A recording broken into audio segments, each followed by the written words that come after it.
दोस्तों के हमरा एक और यादगार सफ़र, और इस सफ़र में आपको भी शामिल करते हैं। आज का ये सफ़र साहिवाल से कसूर तक का है।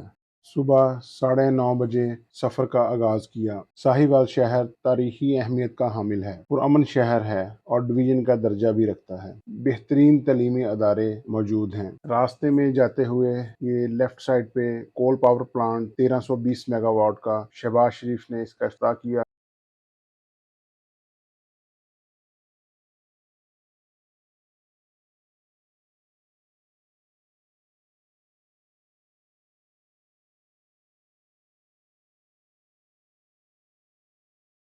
अब हम कादराबाद टूल प्लाजा क्रॉस कर रहे हैं। टूल प्लाजा पर क्रॉस करते हुए गाड़ी में हाफिज साकिब साहब, अकमल पाशा भाई और तारिक जट साहब मौजूद। गपशप करते हुए हमारे राइट साइड के ऊपर उकाड़ा गैरिजन की इमारत और उसका मेन गेट गुजर रहा है। मौसम बहुत खुशगवार है। हमारे साथ दो गाड़ियाँ और हैं जिनमें हमारे मोहतरम बड़े भाई जाहिद साहब जो हमारे सरबराही कर रहे हैं हमारे काफिले की, वो हैं, और जावेद भाई हैं, आसिफ भाई हैं, तो यशफ साहब और शेख हारिस। हम तमाम दोस्त मौसम को देखते हुए और चौधरी सईद साहब की दावत पर कसूर जा रहे हैं, जहाँ पर हमारा जो शेड्यूल है उसके मुताबिक हम लोग पहले बाबा बुल्ले शाह के मज़ार पे जाएंगे और उसके बाद शाम में गंडा सिंह बॉर्डर पर जाएंगे जहां पर परचम कुशाई देखी जाएगी, और उसके बाद वापसी का प्रोग्राम है।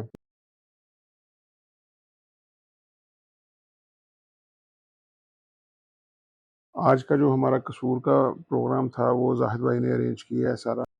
अब हम कसूर पहले दरबार पर जाएंगे, उसके बाद अगला प्रोग्राम अरेंज करेंगे। उस हवाले से कसूर के हवाले से थोड़ा सा मैं यहाँ पे जिक्र करूंगा। कसूर जो है वो ज़िला कसूर शहर का नाम कसूर शहर के नाम पर रखा गया है, और यही कदीम शहर इस ज़िला का सदर मुकाम भी है। ज़िला का दर्जा हासिल करने से पहले ये लाहौर की एक तहसील था। 1 जुलाई 1976 को ज़िला लाहौर से तहसील कसूर को अलहदा करके ज़िला का दर्जा दे दिया गया। ज़िला कसूर की तारीख जानने से पहले कसूर शहर का तारीखी हैसियत का अदराक बहुत ज़रूरी है। कसूर का लफ्ज़ अरबी ज़ुबान के लफ्ज़ कसर की जमा है, जिसके मानी महल है। कसूर शहर को सबसे पहले पठान अमरा ने आबाद किया और यहाँ पर अपने खानदानों की रहाइश के लिए अलहदा-अलहदा किला नुमा महल बना लिए। इन्हीं महलात की वजह से कसूर का नाम मार्ज़ वजूद में आया। ये महलात बाद में कोट के नाम से मशहूर हुए। बहुत से कोट अब भी इन्हीं पुराने नामों के साथ मौजूद, मसलन कोट अलीम खां, कोट फतेहदीन खां, कोट उस्मान खां, कोट गुलाम मोहम्मद खां, कोट रुकनदीन खां वगैरह वगैरह। एक अंदाजे के मुताबिक कसूर पहली सदी ईस्वी में एक बड़ा कस्बा बन चुका था। 533 में यहाँ पर कुशगान पठानों ने कब्जा किया, मगर 1020 में लाहौर के राजा जयपाल ने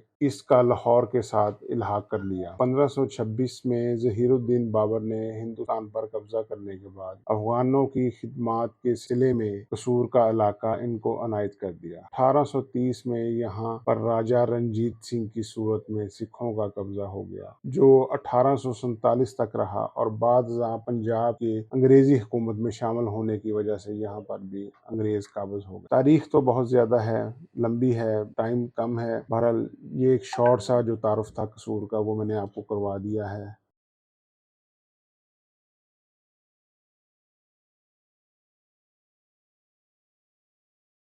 हम बाबा बुल्ले के दरबार पर पहुंच चुके हैं। यहाँ पर हमें सईद भाई के दोस्तों ने वेलकम किया है और ज़ाहिद भाई हमारी रहनुमाई फरमा रहे हैं। हम दरबार में आ चुके हैं। कुछ लोग वज़ू करने के लिए गए हैं। बाकी आसिफ भाई फ्रंट पर आपको नज़र आ रहे होंगे। साथ ये पाशा साहब कुछ वीडियो बना रहे हैं दरबार के हवाले से। तो दरबार के हवाले से भी बाबा बुल्ले शाह की एक इनके बारे में भी एक है कुछ चीज़ें जो मैं आपसे शेयर करूंगा। बाबा बुल्ले शाह का असल नाम अब्दुल्ला शाह था। 1680 में मुगलिया राज के अरूज पर उच्च गिलानिया में पैदा हुए। कुछ अरसा यहाँ रहने के बाद कसूर के करीब पांडवों में मुंतकिल हो गए। एक बुजुर्ग शेख अनायतुल्ला कसूरी के मुरीद थे। सूफियाना मसाइल पर गहरी नज़र और कादिया सिलसिले से भी बैत, इसीलिए آپ کی ذات میں یہ دونوں سلسلے مل کر ایک نئی ترکیب کا موجب بنے۔ بلے شاہ انہی شاہ عنایت کے مرید تھے۔ ابتدائی تعلیم یہیں حاصل کی۔ قرآن ناظرہ کے علاوہ گلستان بستان بھی پڑھی۔ شتاریہ خیالات سے بھی مستفید ہوئے۔ مرشد کی حیثیت سے شاہ عنایت کے ساتھ آپ کا جنون امیز رشتہ مرشد کے لیے انسان کامل کا درجہ رکھتے تھے۔ مصلحت اندیشی اور مطابقت پذیرائی کبھی بھی ان کا ذات کا حصہ نہ بن سکی۔ بلے شاہ کی شاعری عالمگیری عقیدہ پرستی کے خلاف رد عمل ہے۔ آپ کی زندگی کا بیشتر حصہ چونکہ لا قانونیت، خانہ جنگی انتشار اور افغان طلحہ ازماؤں کی وحشیانہ مہموں میں بسر ہوا ہے، اس لیے اس کا گہرا اثر آپ کے افکار پر بھی پڑا۔ آپ کی شاعری میں صلح کل، انسان دوستی اور عالمگیر محبت کا جو درس ملتا ہے وہ اس معروضی صورتحال کے خلاف رد عمل ہے۔ بلے شاہ کا انتقال 1757 میں قصور میں ہوا اور یہیں دفن ہوئے۔ آپ کے مزار پر آج تک عقیدت مند ہر سال آپ کی صوفیانہ شاعری کی عظمت کے گن گا کر آپ کو خراج عقیدت پیش کرتے ہیں۔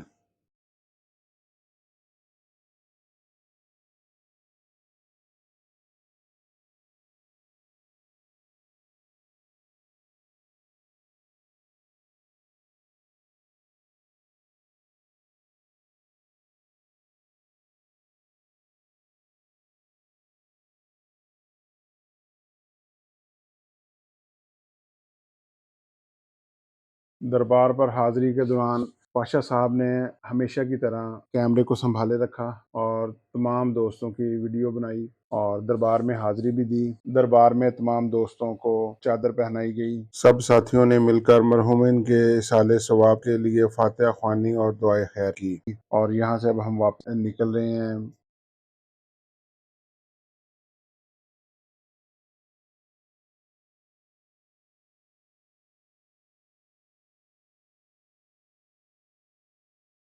ساتھ جوید بھائی اسپیشلی ساہیوال سے لنگر بنوا کر لائے تھے اور انہوں نے اپنے ہاتھوں سے اور زاہد بھائی نے خود تقسیم کیا، اور گپ شپ کرتے ہوئے یہاں سے اب ہم سعید بھائی کی طرف روانہ ہو رہے ہیں۔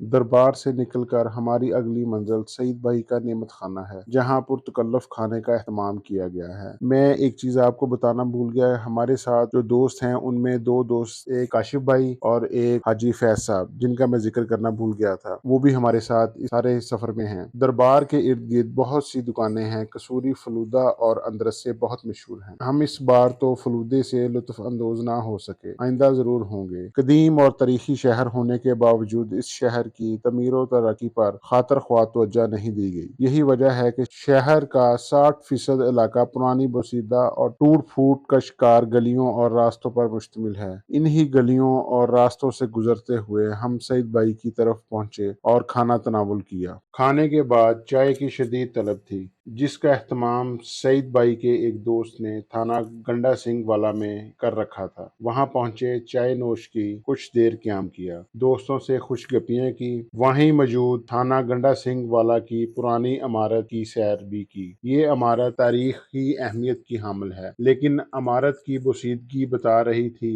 کہ یہ عروج و زوال کی کئی داستانوں کی شاہد ہے۔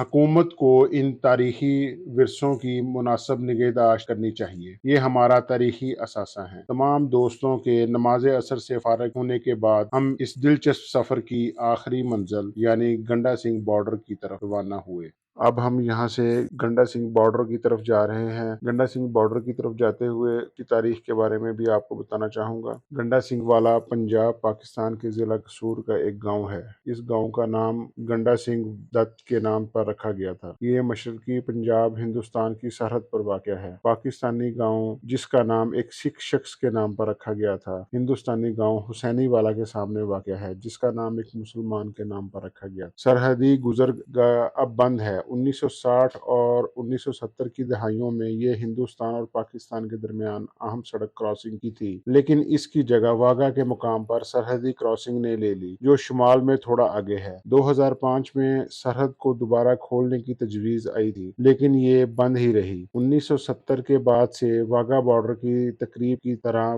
بارڈر کراسنگ پر روزانہ پرچم کشائی کی تقریب ہوتی رہتی ہے۔ 1970 کے بعد واگا بارڈر کی تقریب کی طرح بارڈر کراسنگ پر روزانہ پرچم کشائی کی تقریب ہوتی رہی ہے۔ واگا کے مقابلے جہاں ہجوم کو دور رکھا جاتا ہے، وہاں حاضرین کو قریب سے بٹھایا جاتا ہے، اور واگا پر ہونے والی جنگی نمائش کے برعکس، جو پورے ہندوستان اور پاکستان سے قوم پرست سیاحوں کو اپنی طرف کھینچتا ہے، حسینی والا تقریب ایک زیادہ اچھی تقریب ہے، جس میں زیادہ تر سرحد کے دونوں طرف مقامی پنجابی شرکت کرتے ہیں۔ نتیجے کے طور پر ماحول اتنا کشیدہ نہیں ہے، اور ہندوستانی اور پاکستانی حاضرین اکثر مسکراتے اور آپس میں ملتے ہیں۔ اور آخر کار ہم اپنی منزل پر پہنچ گئے۔ یہاں پر ہم سب لوگوں نے گاڑیاں پارک کی اور پیدل بارڈر کی طرف چل پڑے۔ راستے میں چلتے ہوئے رائٹ سائڈ پر ایک پتھر کے سنگے میل پر لکھا ہوا تھا فیروز پور 9 کلومیٹر اور دلی، کیونکہ حافظ ثاقب صاحب فیروز پور سے بلانگ کرتے ہیں۔ ان کے آباء و اجداد فیروز پور سے مائگریٹ ہو کر پاکستان آئے تھے، تو وہ کچھ جذباتی ہو گئے اور انہوں نے وہاں پر کھڑے ہو کر پکچرز بنانی شروع کر دی، جس پر جاوید بھائی نے کافی انہیں تنگ کیا اور کافی مذاق کیا۔ اس کے بعد سب دوست گپ شپ کرتے ہوئے پیدل ہی بارڈر کی طرف چلتے رہے اور رائٹ لیفٹ پہ جو مختلف عمارات بنی ہوئی تھی بارڈر کی، وہ دیکھتے رہے۔ کتنی عجیب بات ہے کہ زندگی کے سفر میں انسان کئی محبتوں کے حصار میں جکڑا رہتا ہے۔ آباء و اجداد کے وطن کی محبت کا بھی ایک عجیب حصار اور سحر ہے، جو کئی نسلوں کے خمیر میں گنج جاتا ہے۔ ہمیں آج بھی جلندھر، فیروز پور، گرداسپور سے وہی محبت ہے جو ہمارے آباء کو تھی۔ جغرافیائی سرحدیں دماغوں کی پیداوار ہیں، دل تو سب کے ایک طرح سے ہی دھڑکتے ہیں۔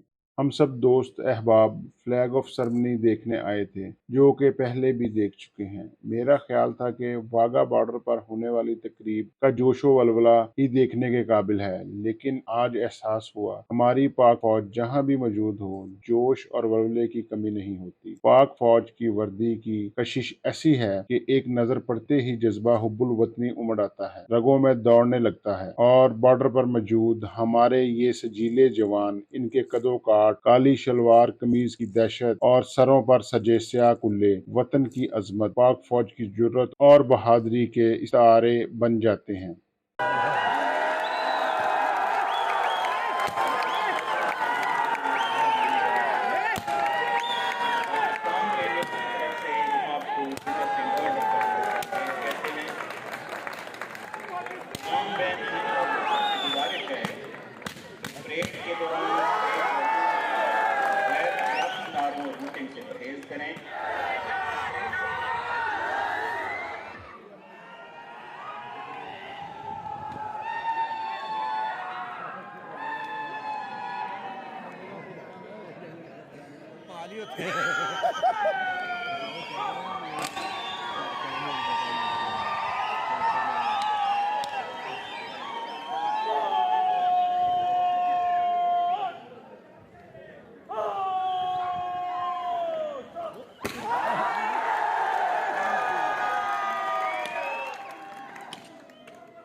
ਇਹਨਾਂ ਨੇ ਮੇਰਾ ਰੋਟੀ ਅੱਜ ਥੋੜੀ ਖਾਧੀ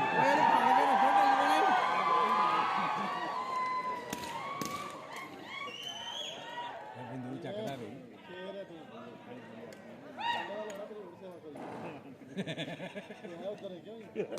ਆਪ ਜੀ ਤੁਸੀਂ ਕੀ ਕਰ ਰਹੇ ਹੋ ਆਪ ਜੀ ਦਹਿ ਤੁਹਾਡੇ ਫਿਰੋਜ਼ਪੁਰੇ ਦੇ ਇਹੋ ਜਿਹੀ ਸ਼ਕਲ ਰੱਖੀ ਹੈ ਉਹ ਸਾਰੇ ਇੱਧਰ ਆ ਗਏ ਲੈ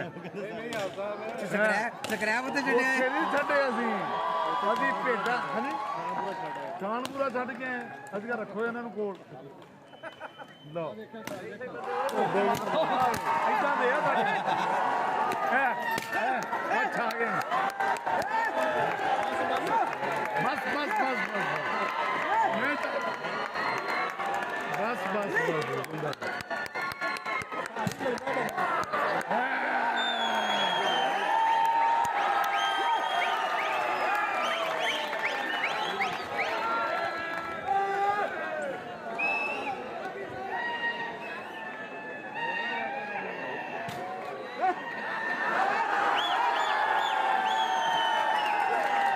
ਤਾਰਕ ਲੈਂਦੀ ਹੈ ਦੇਖਣਾ ਤੇਰੀ ਸ਼ਾਇਰੀ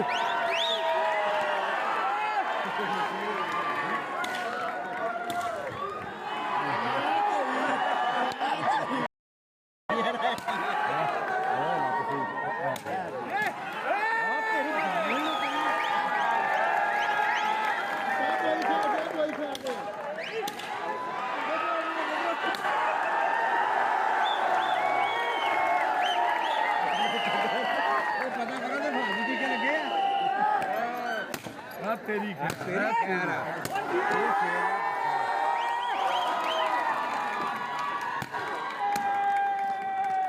ਇਹ ਨਾ ਮਾਰਦੇ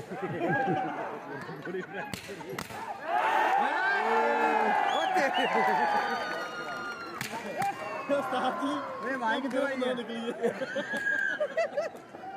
ਕੋਈ ਨਹੀਂ ਆਪਣੇ ਕੋਲ ਪੁਲਿਸਾਂ ਹੈ ਪੁਲਿਸਾਂ ਆਈਆਂ ਨਾਲ ਆਪਣੇ ਕਾਨੂੰਨ ਨਾਲ ਬਹੁਤ ਅੱਛੀ ਲੱਗੀ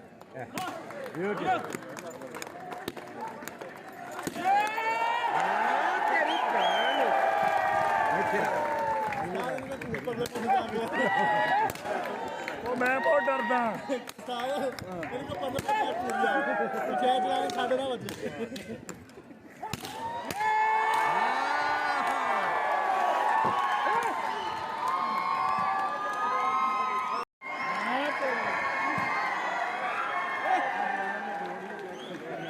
ਮੋੜ ਕੇ ਆ ਕੇਕੜਾ ਜਾ ਕੇ ਲੈਣਗੇ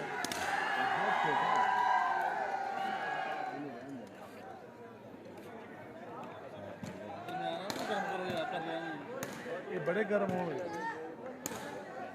ਮੈਂ ਤੇਰੀ ਖੈਰ ਆ ਲੱਗਾ ਹੋਣਗੇ ਚੱਲਾ ਵਾਪਸ ਸਾਹ ਚੱਲਾ ਜੀ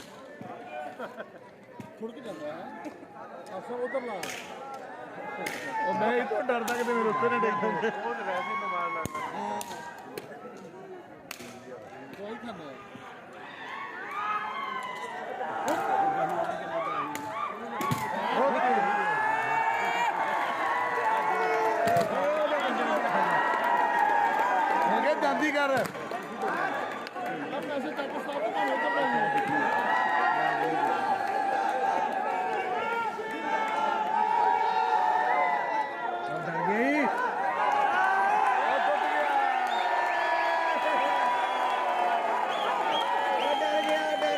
ਫਿਰੋਜ਼ਪੁਰੀਆ ਡਰ ਗਿਆ ਫਿਲਮ ਸ਼ੁਰੂ ਹੋ ਗਿਆ ਜਵਾਨ ਦੇ ਜਵਾਨ ਆਇਆ ਜਵਾਨ ਦੇ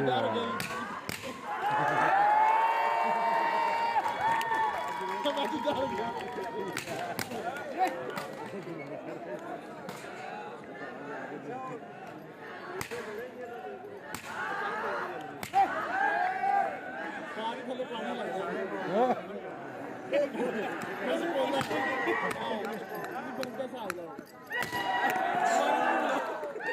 ਮੈਨੂੰ ਤਾਂ ਡਰ ਪਿਆ ਖੜੋਤਾ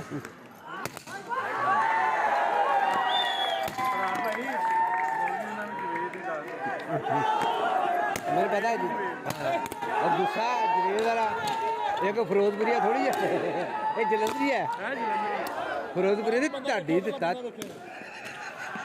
ਇਹ ਸਾਰੇ ਫਿਰੋਜ਼ਪੁਰੀਏ ਪੁੱਛ ਲਓ ਇਹਨਾਂ ਨੂੰ ਉਹਨਾਂ ਦੇ ਹੱਥੀ ਖੁਦਕੁਸ਼ੀ ਕਰ ਲੈਣੀ ਸੀ ਇਹ ਸਾਲ ਬੰਦੂਕ ਰੱਖ ਕੇ ਇਹ ਉਹ ਲਾ ਹਵਾਲਾ ਵਾਲਾ ਸਹੀ ਹੋਰ ਆ ਗਿਆ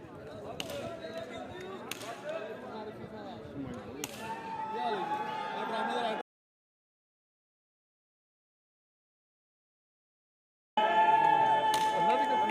ਤਸਵੀਰ ਬਣਾਈ ਉਹ ਬੈਜੋ ਆ ਜਾਂਦਾ ਉਹ ਕੀ ਹੋ ਗਿਆ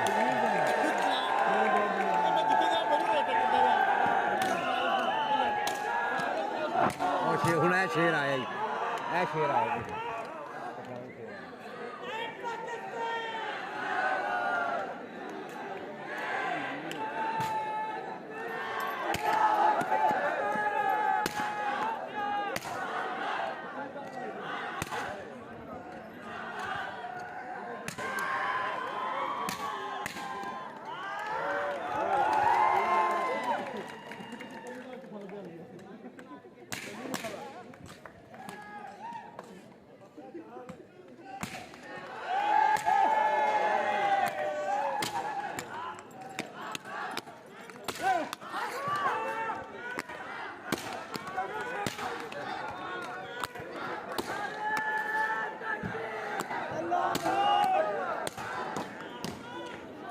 ਆਪਾਂ ਇਹਨਾਂ ਨੂੰ ਬੁਲਾਇਆ ਤਾਂ ਹੈਗਾ ਸੀ ਹੋਟਲ ਬੁਲਾਇਆ ਤਾਂ ਹੈਗਾ ਸੀ ਹੋਟਲ ਦਾ ਪ੍ਰੋਗਰਾਮ ਕਰਕੇ ਗਿਆ ਸੀ ਉਹ ਦੋਸਤ ਹੈਗਾ ਵਸੀਮ ਉਹਦਾ ਬੜਾ ਅੱਛਾ ਤਾਂ ਲੱਗਾ ਇਹਦੇ ਨਾਲ ਇਹਦੇ ਸਰ ਪੰਜਾਬੀ ਨੇ ਲਿਖਿਆ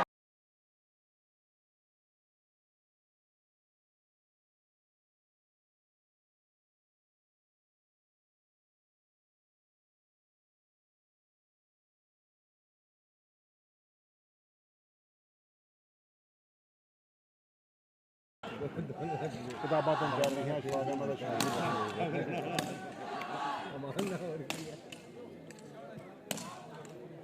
ਸਾਰਾਂਗੇ ਹੁਣ ਪੱਠੇ ਤੇ ਪ੍ਰੈਕਟਿਸ ਕਰੀ ਜਾਗੇ ਅਗਲੀ ਪ੍ਰੈਕਟਿਸ ਤੇਰੀ ਹੈ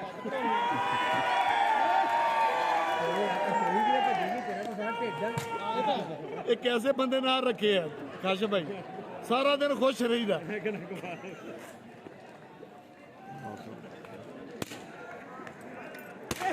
ਹੀ ਲੱਤ ਗਈ ਸਾਰਾ ਕੇ ਇਹਦਾ ਸ਼ਿਕਰ ਤੋਂ ਬਣਾਉਣਾ ਤੈਨੂੰ ਲੱਤ ਦੇਖੀ ਇਹ ਤੇਰਾ ਸ਼ਿਕਰ ਇਹਨੂੰ ਬਣਾਉਣਾ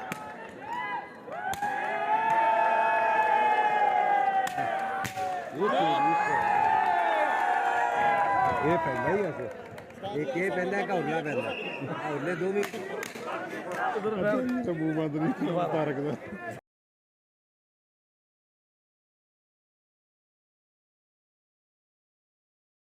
ਅਸਲ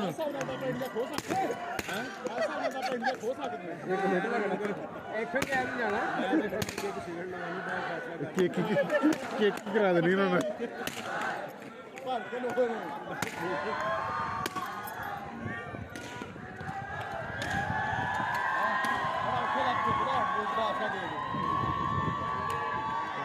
ਪੰਜਾਂ ਦੇ ਆਸਰਾ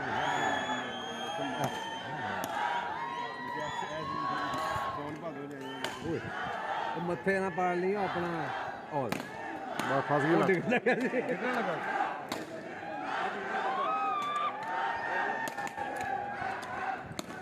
ਹਾਂ ਹੀ ਲੱਗ ਗਈ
ਉਹਦੀ ਪਾਟਵਾ ਦਾ ਖਤਰਾ ਹੋਣਾ ਇਹ ਵੀ ਅੱਜ ਕੱਲ੍ਹ ਦੇ ਬੱਚਿਆਂ ਨੂੰ ਯਾ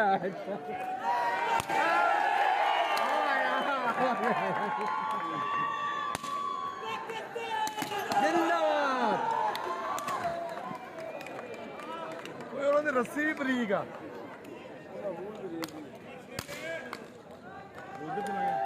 ਇਹ ਕੀ ਲੱਗਾ ਇਹ ਲੱਕੜਾਂ ਪੈਣ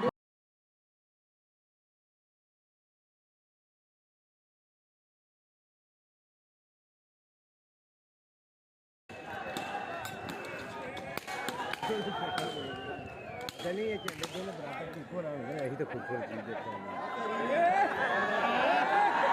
और वो हिला दे दो रे और ला दे दो और मंजा शेरा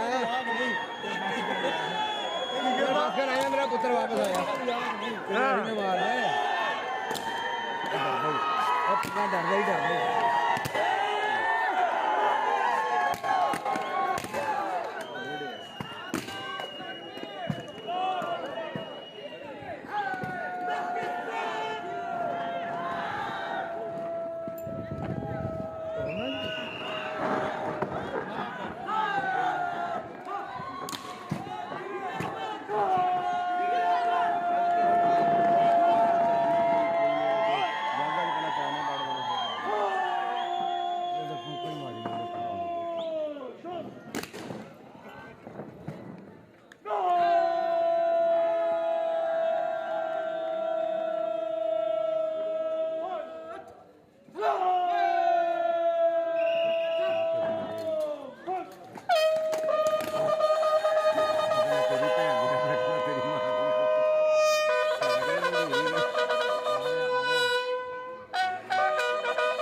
बैठ जाओ बच्चों